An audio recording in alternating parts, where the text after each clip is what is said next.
Hi, I'm Tom Ford. And here we are on day 4 of our videos for the Audition Theatre, Yeovil. And what is it today? Rehearsal etiquette! She nearly forgot. So what are our big tips for being in a rehearsal? I think number 1 is be a nice person. I think that overall, just be easy to get along with. Yeah. Everything we give you from now on is be easy to work with. Rehearsals can be stressful experiences for actors, directors, stage managers. I mean, honestly, it can be stressful. It can be very stressful. The best thing that you can do is to be kind to each other. And in a rehearsal, you're creating work, so you can't really create if you're in a bad mood. Do everything you can to be happy in rehearsals and be fun and be playful, because the best acting work comes from being able to play with fellow cast members, people on stage, and working with the creators of the show. And, you know, even if it's a show that is like Les Mis, that's pretty dark and depressing, you want to make sure that you're receptive and you're working with someone. So if you're closed off and you're a bit of a diva, people don't like working with you. Nah. You might be fantastic on stage, but if you are a complete nightmare to work with in the rehearsal room, the chances are you won't get hired again. We're pretty nice, so we can talk about it. We're just so easy to get along with. And when it comes to future jobs, most people make their choices on working with other people in the future from what they are like in the rehearsal room. So we'll make sure that you are like the best people in a rehearsal room after these videos. Oh yeah. So we spoke about this a lot on our first day of classes, was planning our travel routes. Yes, planning our travel routes. So when it comes to auditions and rehearsals, never be late. That never looks good. You're always going to have the company manager or the stage manager calling you, asking you where on earth you are if you're a little bit late. So make sure you are early. What's the thing you always say? One of my first directors told me, early is on time is late, and late is unacceptable. Whoa. It's somewhere on the screen. I'll figure something out. We'll figure that out. We're not very technically savvy, so we'll see if this works. But truly, if you're early, you're prepared for rehearsal. Just purely by being before the time that rehearsal starts, you're prepared. You're there early. If you are on time, you're late. Things are already happening. People are already in the room rehearsing. And if you're late, if you show up after the time clock has started, if you show up after your call time, you have been a nuisance, an inconvenience, and a burden to every single person in that room. Everybody that's running that rehearsal is waiting on you, and that is unacceptable. And there are no places to hide when it comes to rehearsals, because normally you're rehearsing in one big room, like a hall or a suite in some building. So with some other jobs, if you're late, or school, if you're late, you can kind of like shimmy onto the back, sneak in. Whereas you can guarantee pretty much all the time, whenever you're in a rehearsal, the door into the room is usually at the front where everyone is facing, behind the director. And you have to walk past everyone with that big bag and that face of shame. Be on time. Be on time. So yes, the main reason you want to get there early as well is because you want to be warmed up. If the rehearsal starts at 9 AM, try and get there for like 8:30, because you want to be fully warmed up in the right attire, because you probably don't travel to rehearsal in your dance shoes. So make sure you're changed, you're warmed up. So that means doing a 10 to 15 minute physical warm up. So you might just run on the spot and do some push-ups and make sure you're fully stretched. Especially if you're a dancer, you probably take 30 minutes to do a physical warm up. If anybody's done a show with me, they know I get there ridiculously early. For Snow White, I started the song at the very top of the show, you know, and sometimes those shows were at 10 AM. So I got there around 8:30 in the morning. Yeah. If not a little bit earlier. I used to sit there and warm up with my steamer and then do my makeup and then get on my clothes. And yeah, you just kind of have to figure out what works for you. Sometimes you kind of want to get a pre-warm up before your warm up. Yeah, you want to be like double warmed up. Yeah. I have to do a smaller vocal warm up and a longer physical warm up because I'm getting old. So if I do too much physical activity, I hurt myself. It's all about finding out what's right for you. Yeah. But there's nothing worse than walking in with your cup of coffee, looking like you rolled out of bed. It's disrespectful to the people around you. And when you do that first scene, you're warming up in that first scene, and maybe you're not going to remember what your blocking was. Hey, I'm always going into a rehearsal with a cup of coffee, but I never look like I've just got out of bed. No. Always bring water. That is a big thing. I know some people don't like the taste of water, but as a performer, you need to be hydrated. Water is life. You cannot survive without water. If you don't drink water, you literally don't have a body. Drink water. Drink water. Every single cell in your skin is made up of water, and your vocal cords and vocal folds technically is what they should be called. need to be lubricated well so they can flap like this nicely, like that. Have you ever seen a video of vocal folds? They do Look this. them up. It's doing it They right literally, now. they're sat in a V, and when you sing and you hold a note, they go, ah. If they're well lubricated. If they're not, they can go like this, ah, and they won't close all the way. For me, I like hot drinks because it makes my throat feel nice and smooth and softened before I sing. Not too hot, because you don't want to burn anything down there, but a warm drink. We're in England, so most of you are probably going to put milk in your tea, so you're all good. Make sure you have a protein bar or an energy bar of some description, or just something to eat because it's a long day. My go-tos, snack-wise, are a little bag of baby carrots. You'll probably have a lunch break, but if you're doing amateur theatre or community theatre back in Yeovil right now, you're probably rehearsing after you've been at school all day. You're going to get quite tired, so just make sure you have a little snack. Like an iced tea or something that can give me a little bit of a like, ooh, Kick. yeah, we're moving. So those are my go-tos. Oh, and an apple. I love an apple. I'm a protein bar kind of guy. Right. But each their own. Just make sure you have a little something. Or a banana. Ugh! Because you just need a little sugar or carb boost to see you through, because believe you me, those long days, if you're rehearsing professionally, it's normally 9 till 6, 7 o'clock Absolutely. at time. Panto, it's like that. And the directors always say at 5 o'clock, there's a little bit of a wobble. Lull. So, we've talked about how in preparation for rehearsals, you'll have your whole script highlighted, your lines and everything. Something important to remember, like we mentioned yesterday, do not highlight your vocal script. Your score. Yes, what am I saying? The score, the libretto! Make sure to not highlight that, as you are not sure of your vocal parts, and perhaps you may be a soprano 1 throughout a song, but on one particular line, perhaps at the end of a song, there may be 2 sopranos, and one soprano will be given the high C and one soprano will be given the E. Wait for vocal rehearsals to start those highlightings. And I don't read music, which as a musical theatre performer is pretty tricky. So if you do read music, great. If you don't, there are lots of little tricks you can learn. Give us a couple. Okay. So with my highlighter, I will always highlight the words of what I'm singing, because obviously that changes, and especially in group songs. So I always highlight the words, and then I'll use my pencil because obviously the notes go from high to low. Normally I'm a baritone or bass, so I'm usually first or second from the bottom, and I can usually work out which one I am.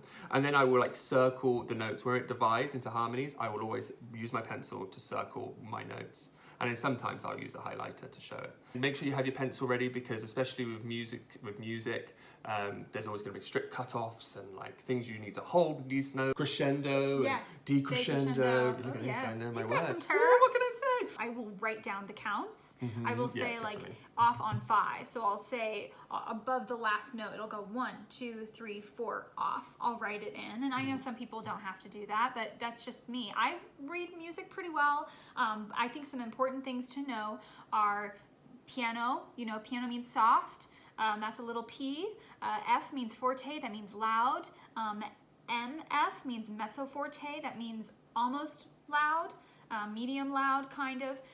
Mezzo piano means medium soft. You know, those are important things to learn. I would look maybe those up. So sharps are the little like pound signs, the little hashtags. Yeah, that's a sharp, and a flat is a little B. It's cute. It's like a little B. But people like to know the key signatures. Those are on the edges, and they'll be depicted by sharps and flats, clusters of them. So these are all little tips that you can use in vocal rehearsal. Don't let vocal rehearsal stress you out if you don't read music, though. No. Any good musical theatre director will help you out. Again, we talked about on the very first day, if you stress, your vocal folds get constricted.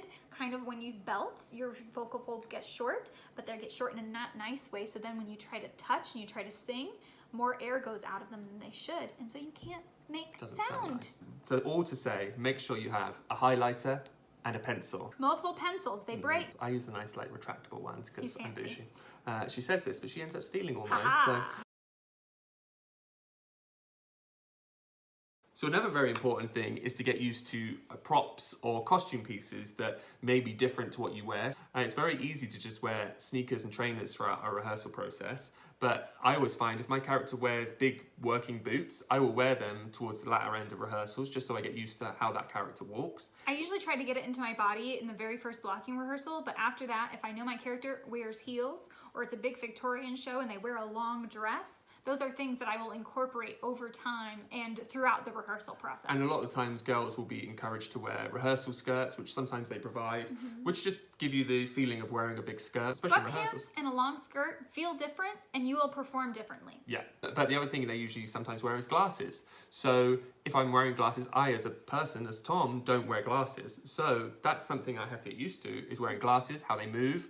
If I'm taking them off, I might be polishing them as part of my character. So always make sure, or you have a walking stick. Oftentimes the DSM, the Deputy Stage Manager, will have those things for you. And if they don't, just ask. And if they won't get them for you, sometimes just go and borrow one or find one. It's not such much of a shock when you get onto stage in dress rehearsals. And when you have those cue to cues, which is a big long rehearsal day where the lighting and the sound and the director all kind of meet together, everything's going to be thrown at you. So the less things you can have thrown at you that are new, glasses, rehearsal skirts, wearing heels in the scene for the first time, or wearing heavy boots. If you've incorporated that over time into your rehearsal, the dress rehearsal will be less of a shock and will affect your performance less.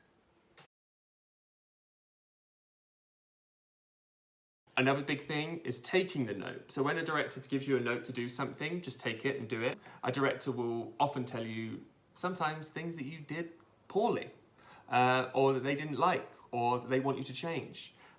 You just have to be willing to change all the time. Never be set in your ways and always be appreciative of the note. So just say thank you, write it down, and practice it when you get home. Never argue with the director. There are very, very, very, very, very, very few instances, you hear the train, very few instances in which you can ask a director a question in notes. If you know it, you'll know it, but most of the time when you get a note, it should just be go, thank you, and you write it down, and you if let it's it be. something you really want to ask a question, go and find them afterwards privately. Don't have a question and answer session in front of 20 or 30 other people in a cast.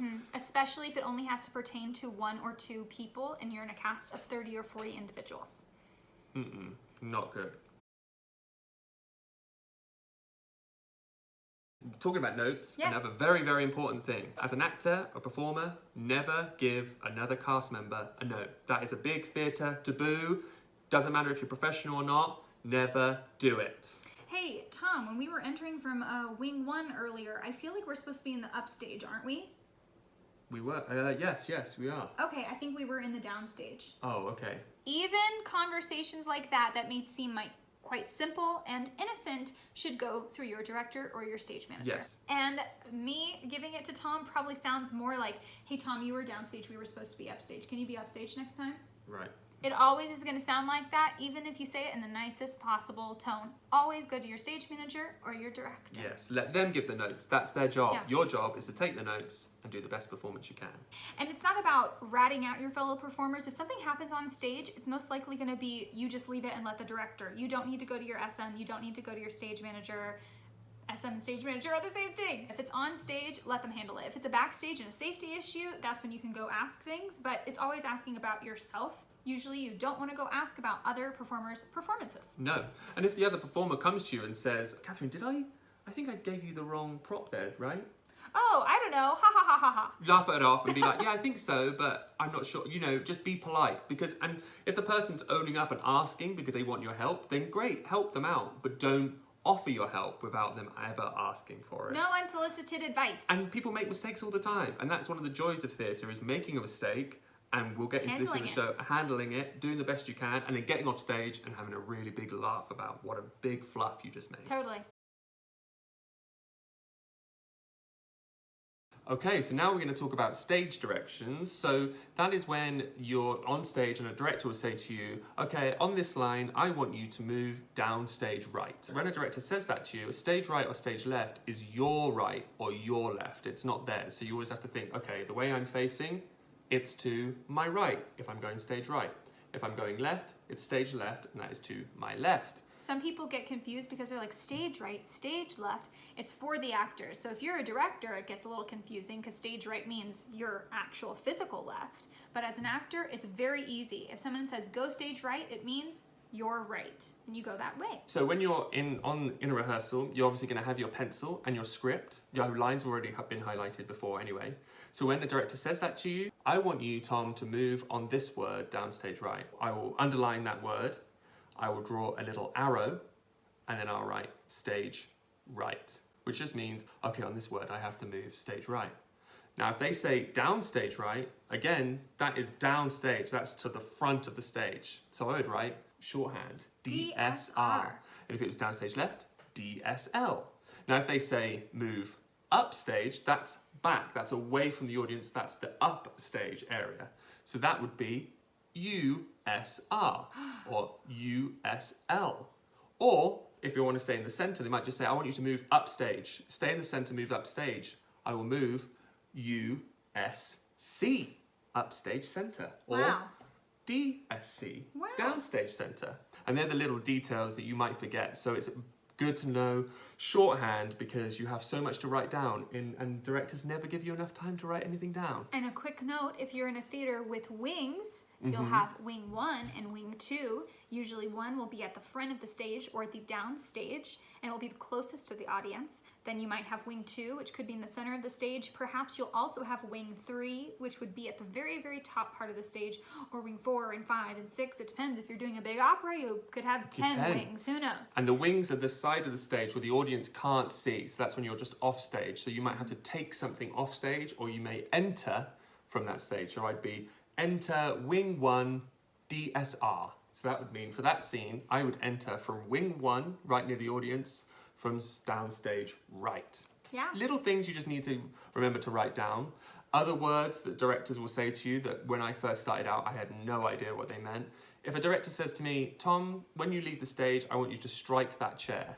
Strike means get rid of, take it away. So when someone says strike, I usually write across. For me, that might mean strike, cross, chair. So then I would exit the stage and take the chair with me. If a director says, can you bring the chair on and leave it on that spike? A spike is usually a little piece of LX tape. It's usually a different color. Yeah. So bringing on the chair, can you please bring on the chair and put it on the spike downstage right? I bring on the chair, downstage right, and spike it, leave it on the spike. Sometimes for a show, they can have different colors for different types of props, a different spike color for chairs, a different spike color for tables, a different spike mark for big set pieces. So yeah, just pay attention to your stage manager and your assistant stage manager, and they'll let you know. And often there might not be a spike when you first set the show. So that's when you set a show, is when it's being blocked, which is being told where to put everything and where everything should go, where you should move, And what you should be usually, doing. your director and your lighting designer will work together, and they'll say, oh, I want them right there. And then you're gonna have to stand in place, and your ASM will run up on the stage and they will tape it out for you. So you'll get a spike. You get your own spike, You're a set piece of your own. and then you can't move, because then if you do, you're not in the light. If anybody saw Snow White this last year at the Arctic Theater, we had that scene where everybody froze and the lights came down on them, and we all had voiceovers of our thoughts that were happening in our head, versus Herman's joke was that he wasn't in the light, and then he had to inch into the light. So I'd see my spike, had to fight the actor intuition of being like, I have to hit my spike. I had to go, there's my spike. I need to be a foot to the left of it. So, but if all 4 of the other actors on stage, myself included, weren't on our proper spike, his joke wasn't as funny. Ruined my joke. So we have to You're set all it very up good correctly. though. It didn't happen. You were No, all very, very good. no. Great. So we'll see you next time for show etiquette. It's showtime. Showtime! Bye. Bye.